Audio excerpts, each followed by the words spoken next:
just want to welcome everybody. My name is Blanca Rios. I'm the election chair and the outgoing NAHJ National Secretary. And I want to welcome everyone to this 2024 election forum. Before I get into introductions, just want to thank everybody who's running. It's a major step. You've answered the call, and we know that it's a big decision, and we thank you for your time.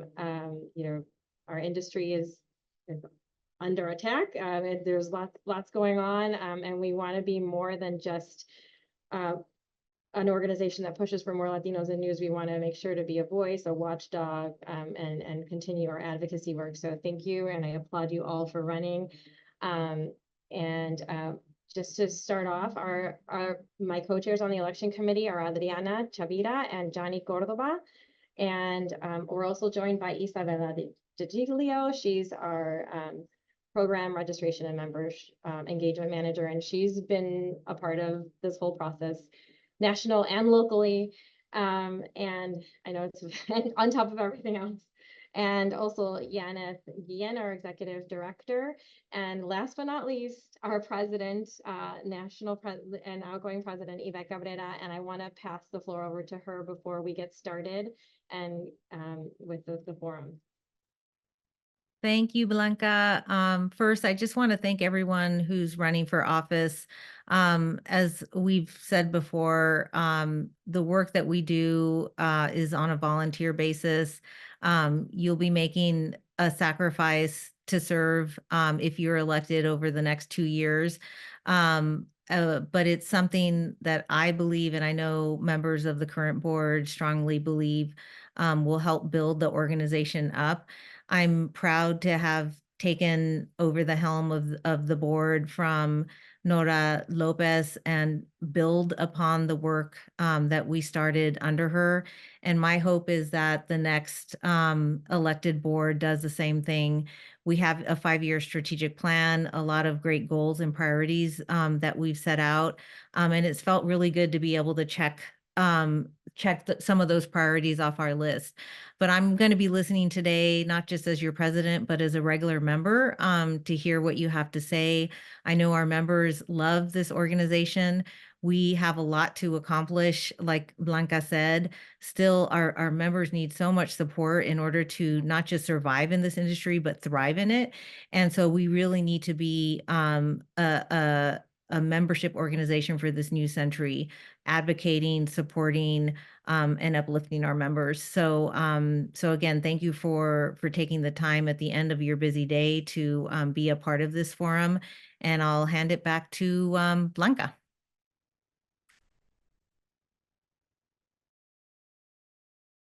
You're on mute, Blanca. So sorry. Before I do go, I know I've said it before, but it's been an honor to serve under Yvette, and she's been a phenomenal president. So Dunya, big shoes to fill, but I know you can do it. Anyway, so the next in our next part of our agenda, we're actually, before we get to the candidate forum, we wanted to talk about our bylaws, and we have our Vice President of Print, Aralis Hernandez, on the call. And I know she's super busy, so I want to make sure that we take a moment to talk about what you're going to be seeing on the ballot and why it's so important that we pay attention and consider some of these changes. Yeah, just a basic pitch to everyone who's watching and to the members and the folks who are running for office to please, please, please advocate, motivate, push fellow members to vote for the bylaws. The bylaws represent work that has been ongoing now for more than 5 years. It's part of the broader goals of both Nora Lopez's board as well as Yvette's board to bring about more transparency. It's part of the strategic plan to make this organization function in a way that it helps future generations to make the adjustments and evolution necessary for this organization to grow. In practicality, it is a bunch of small things that we're doing to streamline, as well as practical things that are being updated within the laws, within the directives of the bylaws in order to help this organization function a little bit better. And this is the result of years and years and years of running into issues, not knowing exactly what the bylaw says, and we're hoping to eliminate some of that uncertainty and deliver a bit more clarity when, as this organization continues to grow. We're now, we're a huge organization, and as it continues to evolve, all the details are on our website. We have a PowerPoint presentation to make it easy for you. We have recordings of different presentations that we've done going line by line about the different changes. And we're hoping that members will consider ratifying through your vote. Those ballots will go out on Saturday and will be open until the last day of the convention. So please, please, please vote. Please encourage your friends to vote. Please talk to other members about it. And we're here to answer any questions that you might have. Thank you, Arelis. Does anybody have any questions about the bylaws before we move on? I don't know if Arelis can stay on the whole time.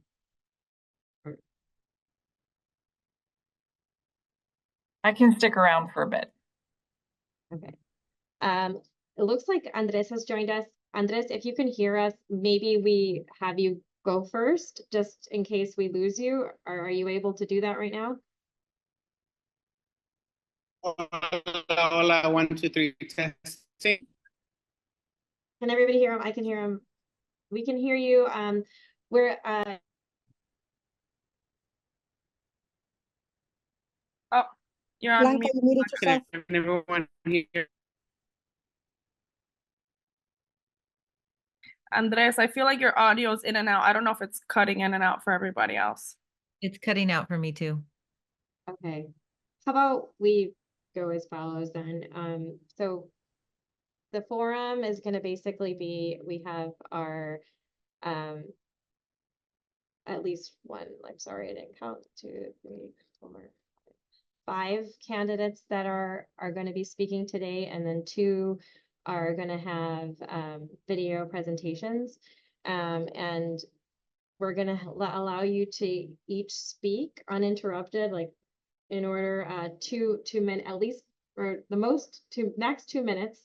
So no more than 2 minutes, and then we'll have the next candidate go until we're done, and then at the end we'll open it up for questions. So Andres, we're gonna hold off on you for a little bit and start with Dunya Elvir, who's running for president. And I will. Hi, good morning. Can you guys hear me? Yes. Thank you, everybody, for being here. Thank you for allowing us this space and this time to talk to our members and colleagues. For me, like everybody said, I admire Janet's work. I believe that it's been amazing, and Yvette worked together. So if I become the president of NSJ for this next period, I do believe we have to continue working together in the strategies that they already created, because there's a bunch of people behind those strategies that put not only time, effort, but their heart too. One thing that I realized as a journalist, Latino, Hispanic journalist, we put a lot of heart in what we do. And I was able to see this 2 years that I've been serving as a Spanish at large in the national board and serving as the LA chapter president for the last 3 years. I can tell that the work that the entire group is doing, it's looking for the best interests of the members of NHJ. And regardless of different point of views or discrepancies that they come in any form of organization, private, nonprofit, even at home. I have 8 kids, so there's always discrepancies from my millennials kids, from my Gen Z kids, from me and dad that we are Gen X, and my mom who is the previous generation. So you can imagine the turmoil that goes into houses, and we can avoid that in an organization like NHJ. But that's the beauty of our organization too. We're all different, we all come from different backgrounds, we all have different interests, but everybody's looking for one thing, together, and it's more Latinos in news here. It's more representation. It's giving back and paying it forward as well. So I cannot tell you enough how much I believe in the mission and vision of NSJ, especially in the aspect of giving so much to the students and also supporting people like I said before, people like me, that in the process that I've been part of NSJ, I started learning English little by little. And this has been a wonderful ride. I think that's my time, Blanca. Yes, sorry, I'll do this when I say 2 minutes. Thank you. But I'm Sorry, I thought that thought forever and I didn't land it well, but I hope you guys can reach out if you need me for anything and have questions about me candidacy as a president. Thank you, Dunya. Andres, I'm sorry, should I'll keep trying with you if you want to try again.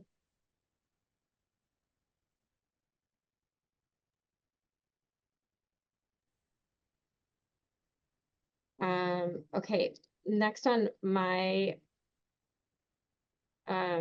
agenda was Julio Cesar. So how about we play Julio Cesar's video? Isabella, he's running for vice president of broadcast, and that's he's the incumbent. Yep, 1 second.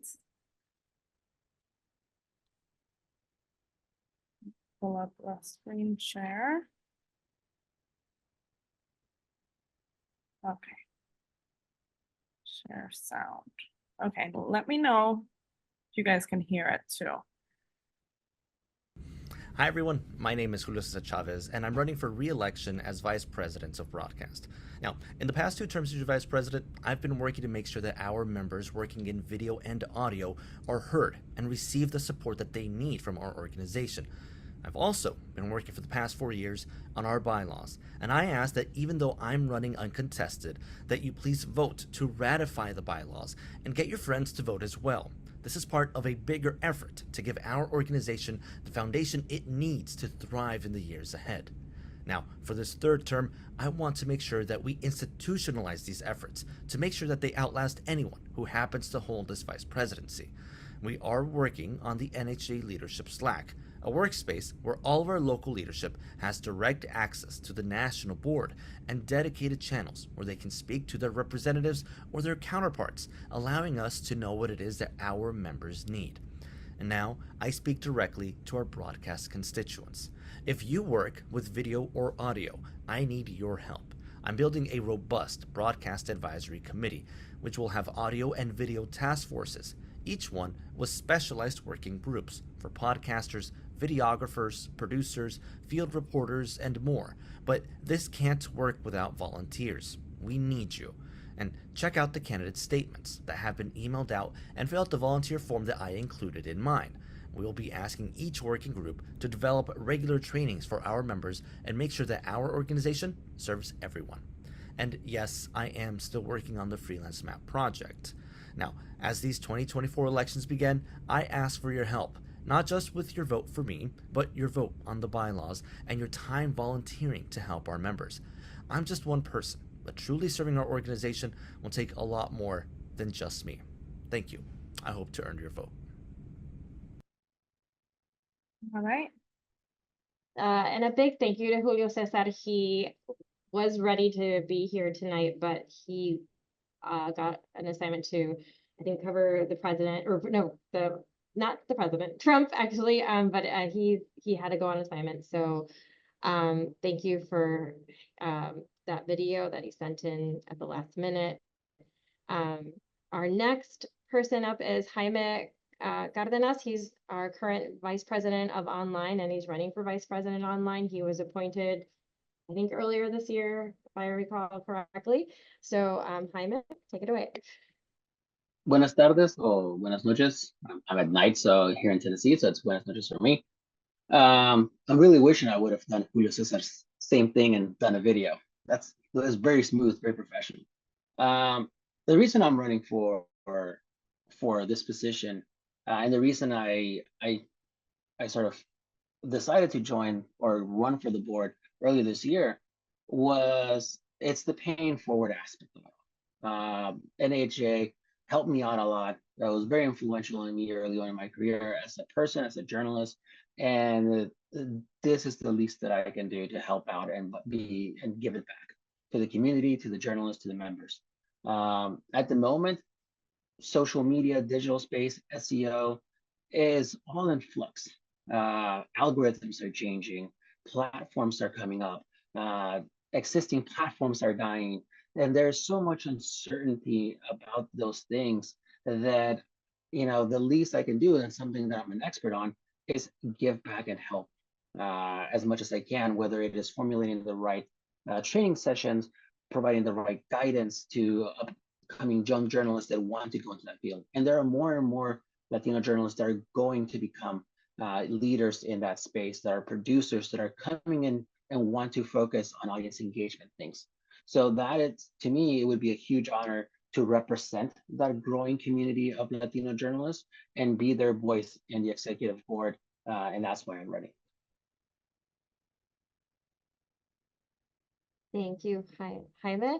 And next we have Nancy Martinez Pryor Johnson, who is running for Vice President of Print. She's currently our Region 5 Director. So there you go.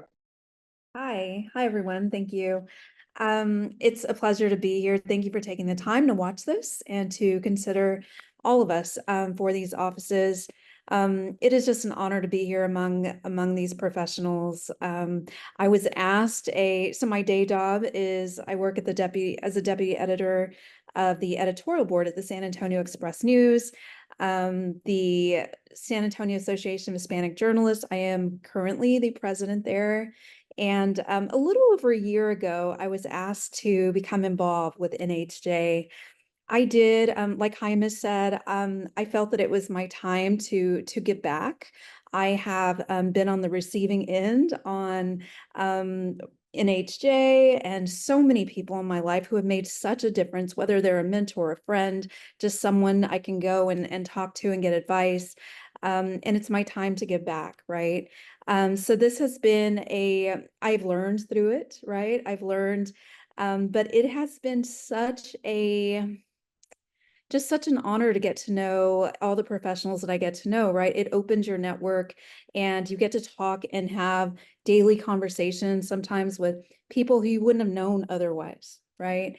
So for the past year, I have served as Region 5 Director, and I've helped lead our Strategic Initiatives Committee.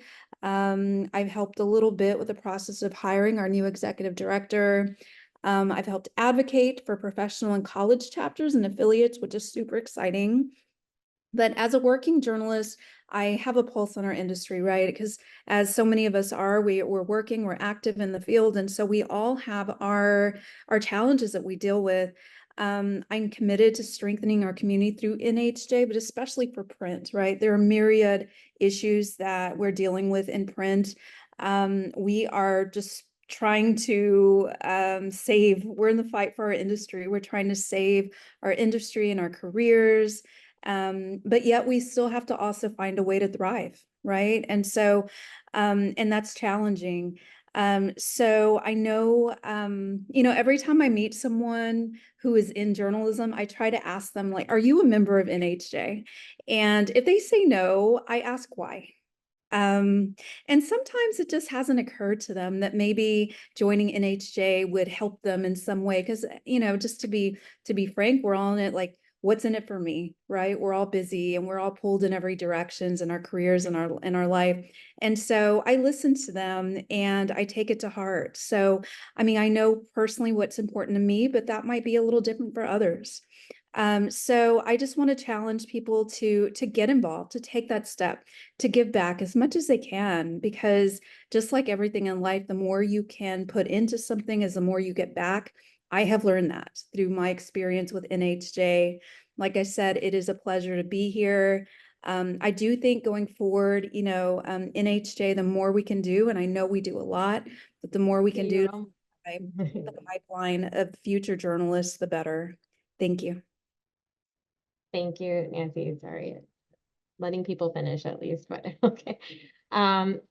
Next was Andres, and he did, if you haven't read in the chat, he apologizes for his issues with connectivity. He writes, for those of you that don't know me, I am a freelance journalist, writer, content creator, and the current treasurer for the NAHJ Los Angeles chapter. As the treasurer for NAHJ LA for the past few years, I believe I am a great candidate to be NAHJ's next financial officer. We have done an amazing job at our local chapter, respecting our budget, but not forgetting the needs of our local familia. So, thank you. And then next up, we have Pedro Cabrera, he's running for academic office at large. Good afternoon, good evening, everybody. It's still bright outside, so it's afternoon, but it's 6:30. So, like, I need dinner. And the fact that finding the mute button on Zoom is really difficult for all those really smart people. So I think that's kind of hilarious. My name's PJ. I say PJ because my dad's Pedro and I'm PJ, and we have the same name. So I'll go by PJ and he'll go by Pedro. I am a professor of communications at the University of Texas at San Antonio. A lot of my work has been at the high school level, where I was the advisor of a national award-winning media program at Judson High School in Converse, Texas. After that, I went into more of an administrative role at the district, but at the same time, I also landed the role at UTSA, and my role at UTSA currently is which is very, very great, is to chair a committee to start the first bachelor's of journalism at the University of Texas at San Antonio. So we are grateful in San Antonio that we have academic leaders that are poised to support journalism, especially local journalism. What everybody was talking about, I think, is super important, but what I'm going to kind of say, which is my value here, is going to be super important. Two things. One, I am here because of Nancy and Adriana. They're the ones who kind of pulled me into this world. And what these associations are and what they're meant to do is pull people in and get them involved. And that's why I am here, to get more involved with the organization. The second thing that I think is going to be super important is I'm on the journalism education side. The reason I'm on that side is that a teacher influenced me to get part of journalism education. And at some point, we need the teachers to influence other students to get involved in journalism. So on the education side, there is a ton of issues with journalism education across the board. And what NHJ can do is support all of those schools from the high school level to the collegiate level in making sure that we develop quality journalists that end up going from their high schools to college to your professional newsrooms. So I want to be a part of that journey, and I hope that I convinced you guys to vote for me. Right on time. You know why? Because you also said 2 minutes, and I have 2 screens up, and I have a stopwatch right there. And I You're said, good. you're gonna cut me off, and that's not gonna happen. So, Okay. yay.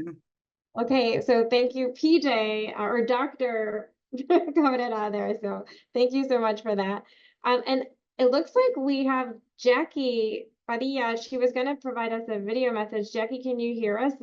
Is that the same Jackie who's running for secretary?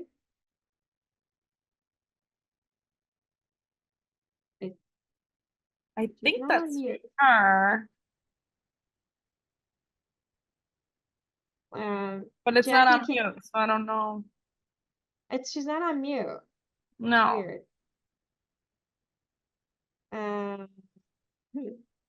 Okay. Not positive, but maybe we show her. I mean, she's I can next, play the so video. yeah, interesting. Okay. Okay.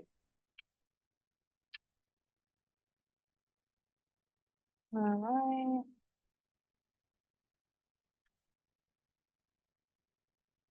right. Okay. Hi everyone, my name is Jackie Padilla. I am currently a senior video producer at Politico and the newly elected vice president of NAHJ's DC chapter. Now I'm running for national secretary with 2 big goals.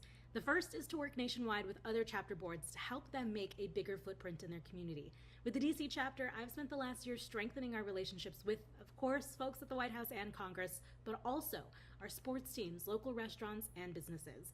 A majority of our members are political reporters, but we've made an effort not to overlook the surplus of opportunities to network, fundraise, and uplift others in the Hispanic community. We've found a way to utilize these resources to benefit reporters on any beat, and I believe I can guide other chapters to hone in on making meaningful connections right in their backyard. With a collective effort highlighting each chapter's unique assets, the NAHJ organization as a whole can be better positioned in the national spotlight. The second thing I would like to focus on is uplifting the presence of digital journalists. I come from a traditional broadcast background, but today my career works quite a bit outside of that box. From creating a Snapchat show and YouTube shorts to social viral videos, I create content that is critical for future generations. Despite original interviews, despite elaborate edits and independent reporting, I believe digital journalists are still not given the accolades they deserve. Workshops or events spotlighting the craft are simply non-existent. I'd like to ensure the work of digital journalists is recognized and that NAHJ is able to offer resources to its students and members to understand what a career in digital can look like. I am so honored to be considered for this position, and I hope to be your next NAHJ National Secretary. Thank you. All right. Thank you to Jackie. Just because she's still, and Jackie, if you can hear us, you can talk, but I don't know if you can hear. I just wanted to give her one last chance since she's on. So I'm actually not sure if she joined with audio because I see here it's like only a camera option. Maybe that's what it was. Maybe she just couldn't speak. Okay.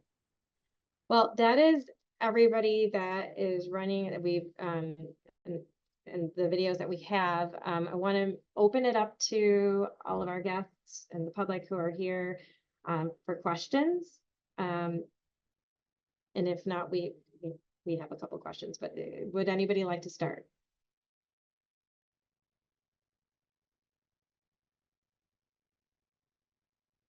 Okay. So we have some questions that we'd like to ask our candidates, and I'll start with Dunya. Dunya, as you know, our strategic plan is perhaps NAHJ's #1 priority. You did talk about that a little bit in your statement. Can you tell us, as president, how you plan to ensure that the plan continues and is implemented? Well, I believe the first thing that I have to do is get informed by those that are working the plan. When you don't know exactly what's going on, you don't know where you go. But if I get in connection with Yvette, Nora, with you, the people that were working in this strategy will give me a better understanding on how to take that to the next step, which is continue, and then to the third step, which is materializing whatever you guys created. In the process, also adding what the new board will like to work on, because that's what I think it's going to make that strategy work too, adding whatever the new members of the board will bring without forgetting what the actual board. But the first step will be that, get informed, know exactly what they are presenting, what they have, what they've been working on, what they completed, what they still pending, and what needs more, shaping or development.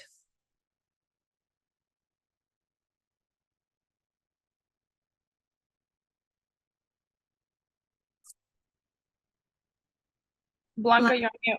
Can hear you. I'm getting that. I just wanted to note that Jolie Santiago wrote in the chat that she thanked everybody for their speeches and would like to have the opportunity, or wants to know if she'll have the opportunity to meet the candidates at the conference. And I think that is a big yes, because you'll be hopefully at the membership meetings, and as Jackie put in here, she has a way to connect. So if maybe everybody can also add their handles in the chat, that would be great. And Yvette has a question, Madam President. Yes, I have a question for Dunya while we're on Dunya. Dunya, I think you've seen during your time on the board that diplomacy is one of the most important skills you can have as a leader. And I wanted to see if you can talk about how you would negotiate challenges, especially when you have differences of opinion or perspectives. How do you negotiate that to reach consensus? Okay, I think many of you know that I've been a journalist for almost 30 years from my heart, but I study business management, business administration. I have a bunch of certificates from Harvard University, everything in business, mentoring, coaching, dealing with people. So I believe keeping in mind that the best interest of NHJ is their people that help us, not to take anything personal. And when you have an issue with someone getting totally ruffled and aggravated and emotional, the best thing to do is just, let them speak and don't take it personal. And that it's been always a path that get us to the next, point that we're trying to deal. We had those experiences in our board before, and you guys seen me collective. And if we stay collective, we can bring that back to the person that it's not trying to be disturbing, but it gets emotional. It's an intense thing when you believe something in your heart and you want to make it happen. And some people tend to block and they don't want to think, oh, it's a collective decision. It's not what I want when I want it. So if I stay collective, if I bring the skills I have developed in the last decades, and I don't mean to be a mom, but that gave me a lot of patience, a lot of understanding, and what to answer, what not to answer in a moment of fire. And I think that will help me avoid or minimize or try to deal with those incidents. Because if we want to minimize them or avoid them, they're still going to come. So I believe I'm equipped to handle that type of situation with just being collective and listen instead of answering right away. Thank you, Dunya. Okay, any other questions before we move on to I have a question for Jaime. As you touched on digital, you talked about emergent technology. Digital has always been seen as the future of journalism. How do you hope to arm our members with emerging tech and ways to tell innovative stories, especially at a time like right now when, we're really not sure what economically our industry is facing and as far as jobs and layoffs and how do you hope to help them as VP of Online? Yeah, the shift in audience consumption or the behavior in audience consumption for news has been wild the last 4 years, really rapid. And having seen it firsthand as a person involved on social media strategy of 6 years ago, and now seeing it again, the same volatility with search, it's interesting to go in an industry where 15 years ago, we didn't know what Twitter was. We didn't know what Facebook was. To like 10 years ago, Twitter was the main thing. To like now, Twitter's not even a part of the conversation. It is Reddit. It is Instagram. And in a few years, it won't even be Google. It's going to be AI. It's going to be TikTok. So helping navigate those waters for people that are in it and looking for the next strategy to keep their business afloat, help them how to the one thing that helped me that I can feel like I help others is how to then take that information, take that data, and then make it relatable to an editor. I think that's the big thing that helped me stand out in my career. And if I can help that to others, that would be fantastic. But also letting young people know there is a career path. And not everybody wants to be a reporter. Not everybody wants to be on camera. Some people love to tell stories on Instagram nowadays. Some people love to tell audio stories. And there is a career path for that. And if I can help them along those ways, happy to do so. And since I didn't mention this earlier, not that it matters, my exact title at my company is Director of Social Media and Engagement. I've been involved in social media for over 15 years, starting when, after being a sports reporter for the LA Times, I was PR for the LA Galaxy, and I actually oversaw our first, the Galaxy's first strategy for Twitter. So that's when I first started getting with social media. Great, thank you, Jaime. Adriana, our other code election chair. Hi, I was going to ask a question to the next candidate. So does anyone have any questions for Jaime before we move on to the next question? All right, so this one's going to be for Nancy. So how do you hope to engage and assist print journalists, particularly as newspapers face dwindling subscriptions and budget cuts? Oh, those dwindling subscriptions and budget cuts. It's something we're working on every day, all of us. I think, again, like just how it happened for me, I was asked, right? And I find so often if you just ask someone if they'll consider getting involved and getting engaged and include them, many times they'll say yes, or at least they'll give it a shot. They'll try. It's when they think that they don't matter or that we don't care or that they maybe don't even need the community, but we all absolutely need the community. And I think it's just our job to really reach out and be super specific about what they can benefit from, right? So the relationships, something as simple as when you look at NHJ's social media, right? And you see everything that they're posting. I mean, that alone, when you see everything that's offered, all the benefits, all the training, all the job postings, it's just amazing the amount of benefits that the NHJ organization offers them and that they're missing out on. But we just have to do a better job of getting that in front of them, engaging them. Sometimes it's something as old school as picking up a telephone and making a phone call instead of just putting it on social media, right? Because it's just more personal. Thank you. Thank you. Thanks. Arelis, you have a question? Hello. Hi, colleagues. Sorry won't be joining you in this next tanda of your, quest for office, but I wanted to ask something. It's a two-part question. One, what is the value of an NAHJ membership? And speaking to all the people who are not currently NAHJ members, who might never see this, but you might encounter at some point in your tenure. And two, what value can you add to that NAHJ membership? Is that question for everyone or for me? Are you going to start for me? For everyone. Yeah, it's for everyone. Real quick, and I'll make it brief since I was just talking, but I give this, I know that just to be very frank, I wouldn't know you. I wouldn't know you if it were not for NHJ. Yeah, I read your byline, I know your work, but I wouldn't know you personally, and there's nothing that could compare to that, just that relationship, right? And being able to pick up the phone or send a text and say, hey, you have some advice on this? And that is something that you cannot pay for, right? And I think that is the number, for me personally, that's the number one reason, is the networking, the relationships that you make, and being able to have that back and forth with complete professionals who are so respected in the industry. I guess I'll go second. Comunidad is number one for sure.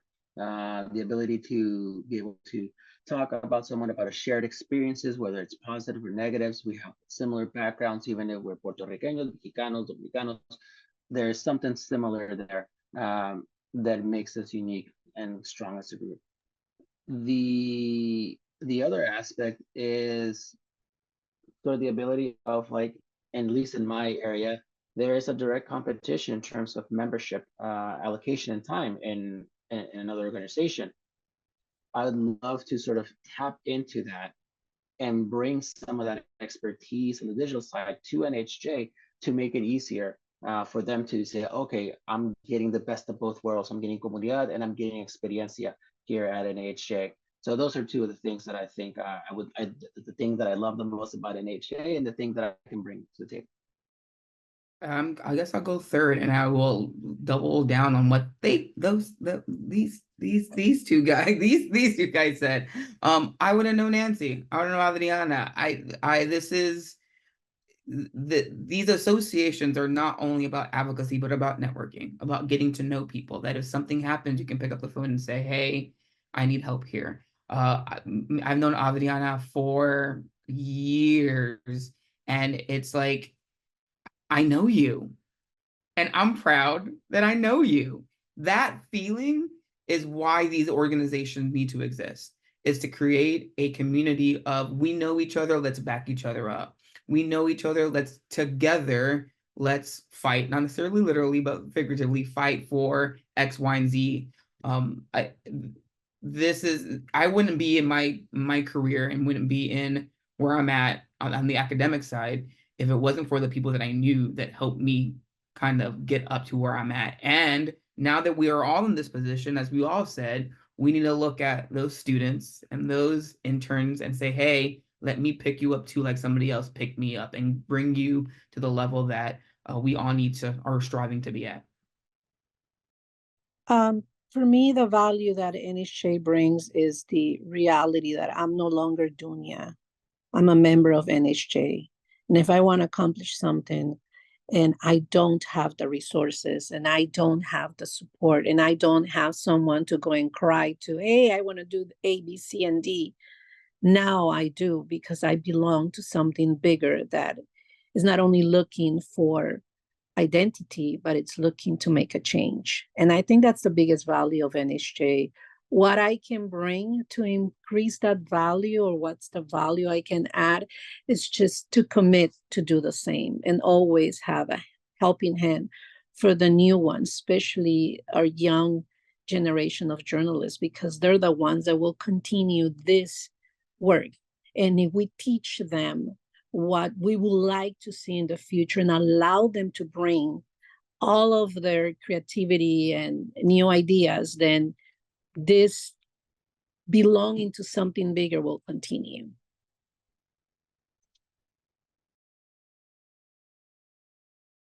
I think everybody who's on has spoken. I'm gonna pass it back to Adriana for the next question. Oh, okay. And PJ, this question is for you. So how do you hope to strengthen NAHJ's partnerships with universities, especially institutions with large Latino serving populations and vice versa? One of the most proud things that I've done is also be a board member of the Journalism Education Association. So that allows a network of educators that I can be the bridge between NHJ and then JEA. The biggest issue that I am seeing is not only at the collegiate level, but also at the high school level, where these journalism programs are disappearing. So more than anything, we need to remind administrations at the collegiate level about how vital journalism programs are. Look at the ones that are thriving, and let's see if we can try to assist the ones that are maybe thinking of starting one up, but don't necessarily know how to. I would want to be the voice of that. But that goes back to what we were talking about earlier, relationships. Developing those relationships first, and then convincing them or persuading them or pushing them to be like, hey, would you ever think of doing a journalism program or communications program or something to that degree? But they're not going to want to do it if they don't know who we are. So a lot of it is advocacy. A lot of it is promoting what the organization is to the universities, and especially to other schools, either private or public, that we exist. We're here to help you. And how can we help you? Thank you. Yvette, you can go next. I just have a question for PJ. I'm so glad you brought up advocacy, because that is one of the big things that we do from top to bottom at NAHJ. We over the last 2 years, one of the pieces of work that I'm most proud of that NAHJ accomplishes the work of our investigative task force. And that was a true collaboration between our academic members, our data and investigative reporters and editors, putting together a survey to get a sense of how diverse investigative teams are across the country. And I wondered, because in the process of hearing from our members as to how they wanted us to advocate on their behalf, one of the things we heard these last 2 years is that pay equity is a big issue, but we don't have any data on that for the journalism industry. And I'm wondering if you have any ideas or ways in which we can collaborate more with academic institutions, our academic members, to possibly partner on this or any other issue that you think would be worth advocating on behalf of our members. Ooh, how long do I have? Well, I'm in Texas, and y'all know Texas politics are just fantastic, especially when it comes to education and journalism. So I don't want to be on a soapbox. I'm going to try to wrap it up. We are in two industries in which pay is always going to be an issue. Teachers are underpaid, and we love journalism, and we love how to get their information. We want to get information from somebody, but we don't know who. And then everyone's wrong and bad in journalism, and we're not going to pay them enough. It's always going to be just a constant fight in terms of the pay issue. It's hard to control that when. Let me back up real quick. There was a great speech by Tyler Perry, and he said, if you're not going to invite me to the table, I'm going to go over here and create a table of my own. That's my mentality a lot, is if I want to create an environment where I'm supporting journalists of color and supporting educators, rather than be a part of the team, I'm going to go in and be maybe necessarily a part of another team that's louder, but I'm also going to be doing the work myself. So I tend to be one of the loudest people in the room in terms of advocating for educators. I also tend to be one of the loudest people in the room when it comes to advocating for journalists, because I believe the two go hand in hand in terms of forwarding society. That goes back to the relationships that we make with people, to develop those surveys and get that information. So that's to answer your initial question. Where I think that there can be a lot more advocacy is in something called New Voices. And New Voices is a grassroots movement across the country to kind of put into law protections for student journalists and collegiate journalists. So Adriana is a perfect example, once again, of a New Voices law that helped her, but I mean, California was a bit messy at that time. That school was a bit messy at the time, but that law helped her. In Texas, if I'm an educator and my students want to write on something, the administration legally can censor them, and that then doesn't get into print. I can't necessarily, I can't advocate, but at the same time, I got to pay my bills for this house right here. So I can then get fired if I go against the school board. We are creating students, unfortunately, that self-censor rather than create original content because of fear, which a lot of my dissertation was on student leadership, media literacy, and student voice. That is what I would love to talk about with a large group of members, to just let them know this exists. Like, we want to develop good students. Let's start to advocate getting rid of prior review and prior restraint and advocating for new voices across the country. I think currently right now there's 14 or 15 states that have a law in place. All of them do. So in terms of advocacy, I think that's a great place where we should probably be in the academic world. I hope I answered your question. Yes, thank you. Very long-winded, I'm sorry. Before I give it to Adelaide, do you have another question for PJ or for everybody?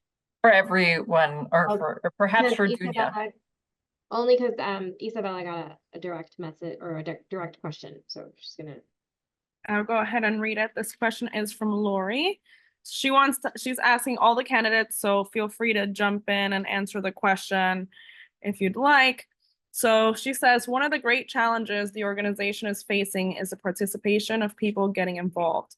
Many of the chapters are having to sometimes appoint officers, or there's poor attendance at events.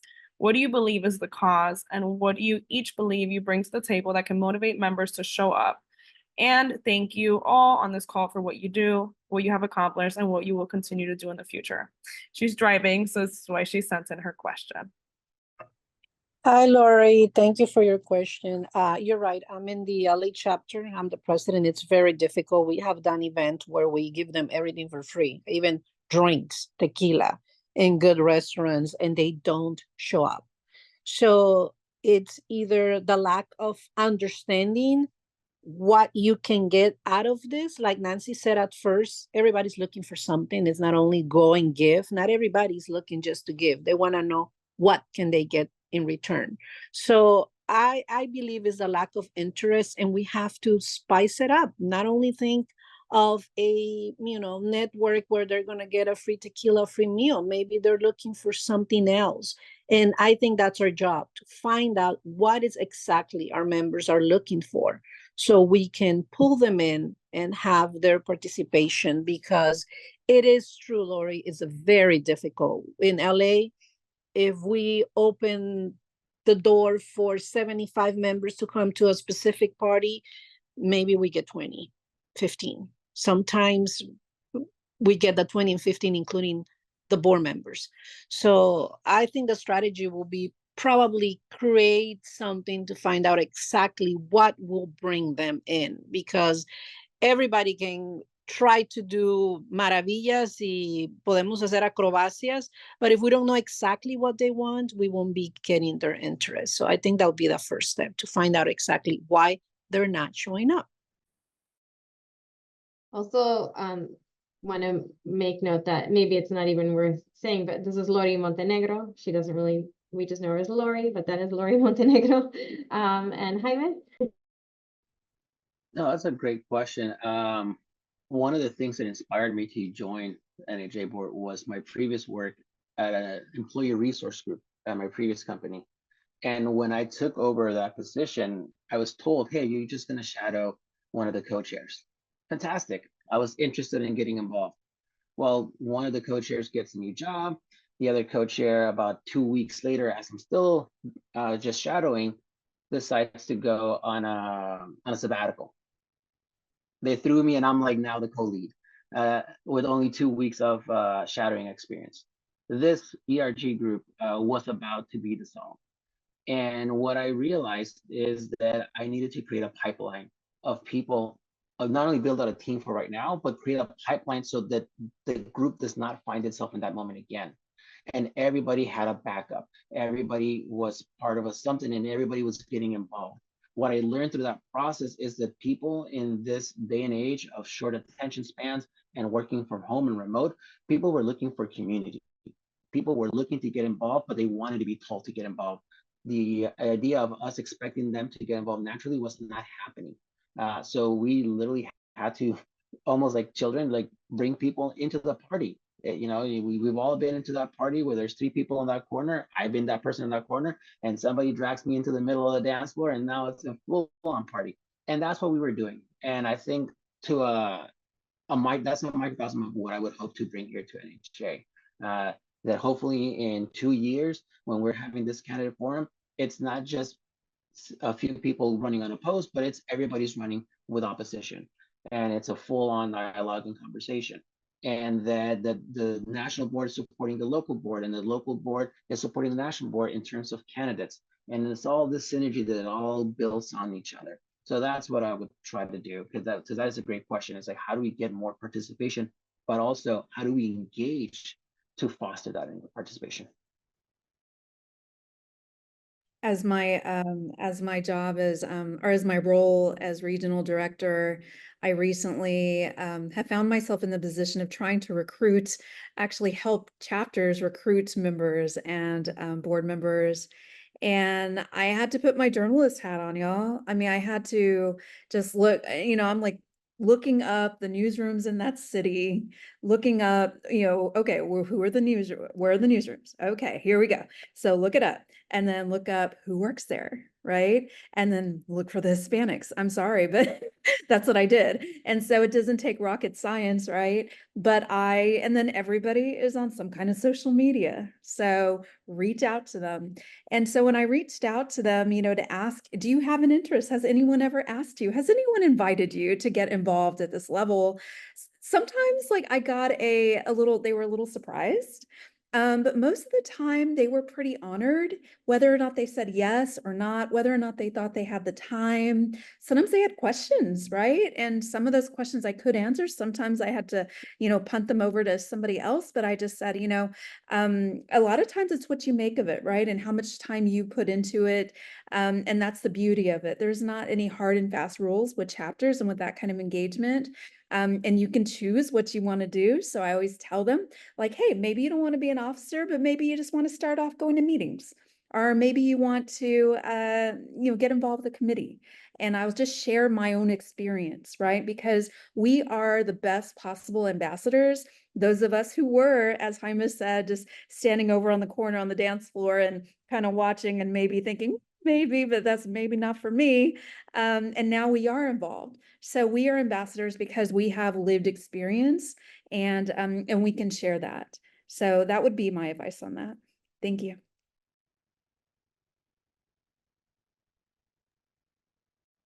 Thank you, Nancy. Anybody else, any other candidate have anything they want to say? Any other questions for our candidates? This might be a little bit in the weeds, Adelaide, but yeah, no, it's all good. It might be in the weeds, and you don't have to answer it, but I would hope that you would think about it. One of the programs that is near and dear to my heart and to the hearts of many in NAHJ is the Latino Reporter, which requires support to continue, requires someone to be looking out for it. And I'm just curious. There's no foregone conclusions, even though y'all are all unopposed. But like, if you would make a commitment to supporting the Latino Reporter and becoming a liaison, if that's you on the board, I guess Dunia will ultimately make that decision as to who might be that liaison. But I would like a verbal commitment to the Latino Reporter, which is our college program for young reporters. If anybody needs to be that's on the board needs to be a liaison, I'll happily raise my hand. When I talked earlier about paying it forward, the Latino Reporter was the first one to give me an opportunity. My first or second year in college, I applied to, I don't know, 50 internships, got rejected by all 50. And then the second year I'm in college, I get accepted to the Latino Reporter. Opens my eyes, opens doors, opens worlds. Without the Latino Reporter, that doesn't lead to me gaining more confidence, me seeing other Latinos in professional settings, me then making connections that eventually lead to opening doors at the LA Times and at other places that lead to the job that I currently have. So I owe a lot to the Latino Reporter. So if anybody, if you want a commitment, yes, I'll happily raise my hand and commit to it. And if that opportunity comes, and Dunia wants to appoint somebody, hopefully I'm taken into consideration. But again, I have a long, deep relationship with the Latino Reporter. I'm good friends with David Plazas and Jason Gonzalez. So if anything, I can always reach out to them to find out more information. Yes. You want a verbal commitment. There you go. I will say this. I know what I know in San Antonio. So in San Antonio, the unfortunate part is a lot of our high school media programs are on the northern side of the city, which are more of the non-brown side of the city. So that's at the high school level. At the collegiate level, we had one of the longest running journalism programs in the state close, and they are restarting it back up.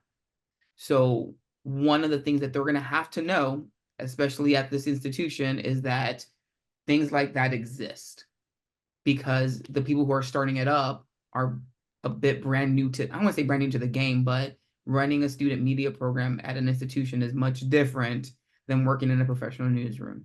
So getting this, I will be the steward in terms of my area and the region. And I know Nancy Pryor would do that for the San Antonio chapter, to make sure that we know that our students know that exists, because they need to make, like you guys said earlier, we need to make sure that there is a pipeline from the classroom to the professional newsroom, and something like this will prove it to those students. So yes. Yeah, definitely. I think we all are on the same page. It's vital to support it, and I'm totally committed. I think all of us, the members of the board that are leaving, the members of the board that are staying, and everybody that is being part of the board of NHJ are committed, and we have to continue with this work. And sometimes you can't control what a big group does, but we can control what we do. And I know that I get involved more than what I should. Some years I have 15 mentees at a time, and through the year I walk them through. So I know that I can commit verbally and physically and morally to continue with the Latino Reporter Program. I'd at least count on it. Yes, PJ answered for me earlier, but yes, I absolutely. I mean, I left journalism for a little while and I was a teacher, so that's actually how I first met PJ. I was a junior high journalism and yearbook teacher. We go way back, way back. So I loved being a teacher, and I just know you're sowing the seeds in them and giving them hope and giving them ideas on what they can do. And it's super important, especially for students who live in rural areas as well. I have a mentee here at the San Antonio Express News, and she goes to a school in a suburb. It's actually the suburb where I used to teach. It's a very large school. It is a very successful school. And it is on the northeast side of San Antonio, or outside of San Antonio. But she let me know, she just in conversation after we published her piece, that it was beautiful. I published it on a Sunday, and it was just last Sunday. But she told me that they closed their school newspaper down, and I was like, "What?" And she says, "Yeah, it just." They said that the classes didn't make and they stopped. And so I wanted to actually tell her, hey, get involved with this place. And, and you can publish here and you can get the mentorship and stuff. And I also think this is a good way to sow the seeds of NHJ in students and get them involved. Because if you can get the students involved at such a young age, then they will know what it's all about and they will already be involved from a young age. So as they progress in their career, and hopefully they stay in journalism, then they can continue, and we won't have such a hard time beginning and starting off and trying to outreach to people if we start with them younger. So I think that's super important. Plus, it's the right thing to do. It's for the public good. I mean, how are we? We're about making more Latinos in newsrooms and supporting Latinos in newsrooms and doing all that work. And how can we not support young people? That would just be wrong. Thank you, Nancy. I have one more question that we were supposed to ask, because originally we were going to have Julio Cesar and Andres, so I'm going to kind of try to combine it together. And if anybody wants to answer it, it was more on the financial side of things. Our industry is faced with layoffs and shrinking budgets. Do you have any goals to help affected members? And likewise, foundations are also facing tough economic headwinds, reducing funding to support journalism initiatives. How do you hope to retain sponsorship support from networks and publications? So kind of a two for our members and also getting more money for the organization. I'll take the first stab. I'll be the guinea pig for everyone else on this answer, because that's a really good answer. As a person that's been affected twice by staff reductions and layoffs, for lack of a better word, I'm proof that there's life after that moment. And it's a hard moment. It's an emotional, devastating moment any single time that happens. I thought the second time would be easier than the first time. Nope. But there is so many other things that can come from that. And anytime that I love what NHA did this year for those affected by in California layoffs, to offering, I forget if it was reduced or free subscriptions to the conference. That is fantastic. And the more we can do for that, the more sort of webinars that we can do to either how to improve your LinkedIn, how to go about those situations, the better. The one tip that I can provide to people that always get affected by that is to be prepared for those moments. In this industry, always be prepared. And one way to be prepared is to be constantly interviewing. for jobs. I went from not interviewing for a job for 4 years to now almost every 6 months. I look back at my resume and I update it. I linked up my LinkedIn. I'll take a couple of job interviews, even if I'm not going to get the job, just to sharpen my interview skills. So that if that moment happens again, I am not caught flat-footed. So that's one way that I think we can sort of provide the teaching and the skills of how to update and how to react in those moments before it happens, as opposed to being reactive to when it happens.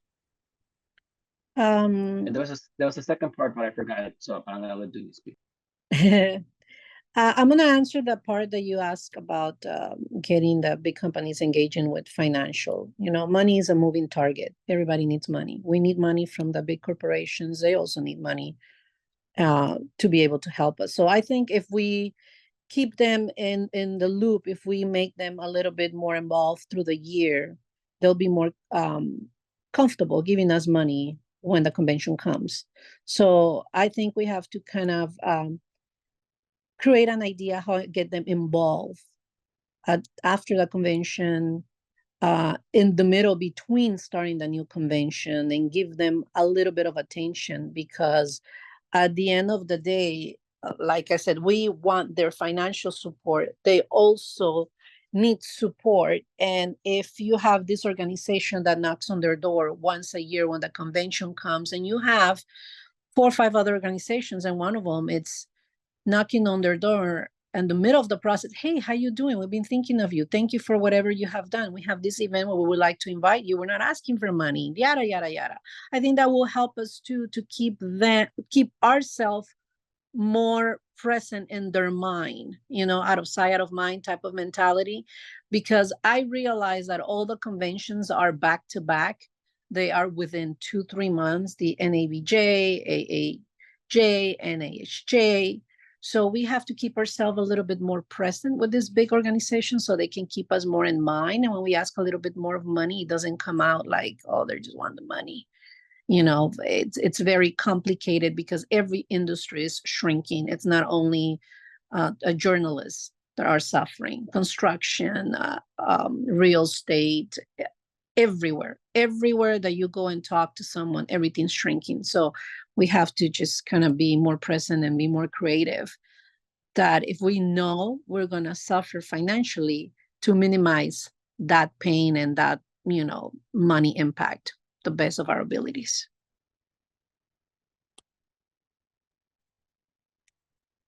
I think the best thing we can do is be successful. At the San Antonio Association of Hispanic Journalists, we raise, and we're in the middle of it right now. Our gala is coming up in August, like, you know, about $100,000, $150,000 with a gala, right? And what we always put out there is how many members we have, what we're doing. Oh, we're starting a new mentoring program. We're super active, and we make sure that they know it's not just a gala that we put together once a year, and that's all we do. And we're super active all year. We make sure that we're very public and transparent about what we do, and that we're doing the serious work of our mission, right? And supporting journalists. So I think, NHJ obviously does all of that. So I think it's just making sure that people know we are successful as an organization, that we are united, that we have very strong members, and that's going to be the thing. Because if we are not successful, or there's any kind of bad, just any kind of negative talk out there, then that will take away our reputation. So we just have to make sure that our reputation remains strong, that we remain committed to our strategic map, and that we continue to do that as a united front. And so they will also want to support us as well.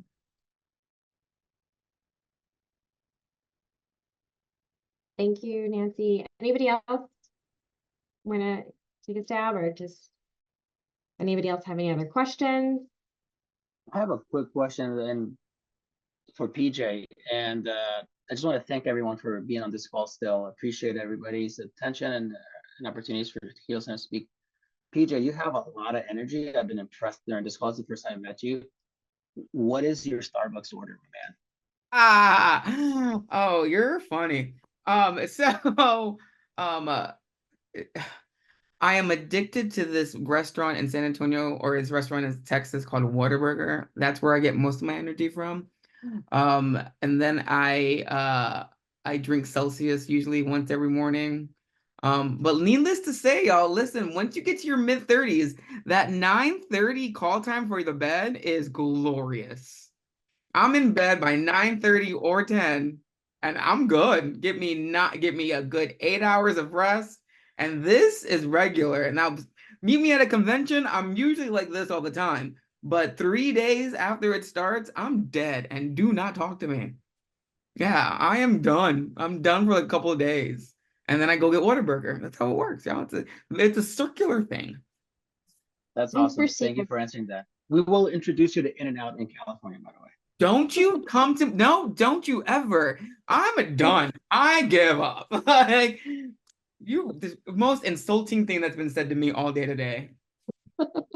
I'll This- take the I In and always- Out. I've never tried it. This whole this whole conversation just reminds me about another point I didn't make, is that there's so much fun. Like just getting to know you guys and the Tejano party after the NAHJ conference. I mean, everything. It's just, there's a lot of fun involved, and that's another way we should sell NAHJ as well. We as journalists, we need some fun in our lives. So And I will I'm gonna double down on that, but I'm gonna tell a story and then because journalists, we stories first. I always, in terms when I ran my journalism program, I always said that students are not gonna want to take a class with a teacher they don't like. So when I talked about recruitment and I talked about building a program and I talked about just teaching a class, one of my biggest things all the time is one, try to be likable, and two, develop relationships all the time. Students are not going to want to learn from someone they don't know and someone they don't like. In the same vein, when we start talking about these national organizations and we start talking about all these big advocacy things, no one's going to want to listen to somebody who they're, I want to say bored at, but someone just like, like your energy's just off. So when we talking about advocacy, we start talking about bringing new members in, we start talking about persuading other members and doing the work of the organization. It's not going to happen if the first job is to not develop relationships with people. That interpersonal soft skills, knowing how to talk to people. That's normal, the normal first step of just humanity. Then we can talk about all the other business or association stuff, but a lot of it is just, can we get along with each other? And I try my best to get along with everyone who I meet. So that's not necessarily always the case because we're human, but I try my best to get along with everybody because at some point we're gonna have to sit down and have a conversation about stuff that it's serious. And as long as we have developed that relationship with each other, we can have those conversations. And now there's an address of In-N-Out in the chat. God. I mean, do you prefer Shake Shack? that's a little I am ride or die Whataburger. I bleed orange because See, we don't have one. Do they even exist on the? They don't exist past Phoenix, and then I think the furthest is Vegas. Yeah. And then going east, I think like past like Georgia.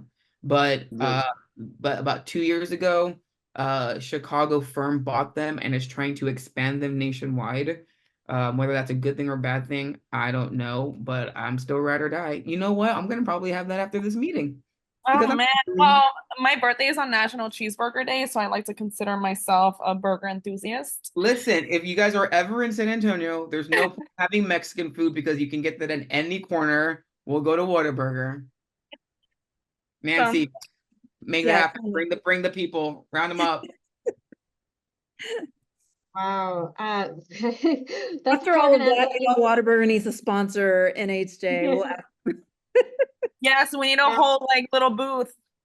I'm in Chicago, so I have neither. Like I got no Whataburger or In-N-Out, so I'm over here in a desert.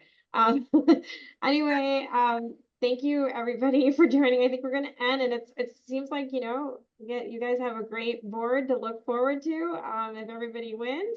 I'm jealous. So thank you, everybody. Oh yeah, we do have Portillo's.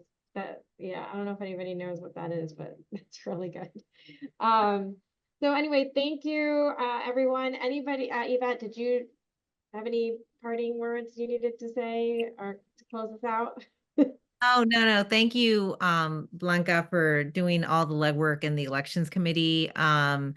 We want to make sure that our members hear this message loud and clear from all of you guys. So please, if you need any support throughout the process of campaigning, let us know. We want to elevate your messages and make sure that it gets through to our members. So I'm very glad that we had this chance to connect with all of you virtually.